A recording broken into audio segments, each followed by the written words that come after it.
Hello guys, আমরা এই মুহূর্তে আছি মৎস্য গ্রামে। আমরা এখন যাব বিখ্যাত শিশু সাহিত্যিক সুকুমার রায়ের বাড়িতে। তো আপনাদের সবাইকে ব্লগটা দেখার জন্য অনুরোধ করি।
তো গাইস, আমরা এখন আছি একজন বাঙালি শিশু সাহিত্যিক ও ভারতীয় সাহিত্যের ননসেন্স চড়া প্রবর্তক সুকুমার রায়ের বাড়িতে।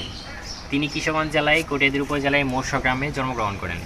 তিনি 30শে অক্টোবর 1887 সালে এই মৎস্য গ্রামে জন্মগ্রহণ করেছিলেন। তিনি ছিলেন একজন জনপ্রিয় শিশু সাহিত্যিক উপেন্দ্র কিশোর রায় চৌধুরীর ছেলে। তার পুত্র খ্যাতিমান ভারতীয় চলচ্চিত্রকার সত্যজিৎ রায়। আমরা ছোটবেলা থেকে তার অনেক বিখ্যাত বই চড়া পড়ে আসছি। আজকে নিজের চোখে তার বাড়ি, তার পৈতৃক বিটা দেখতে চলে আসলাম এখানে।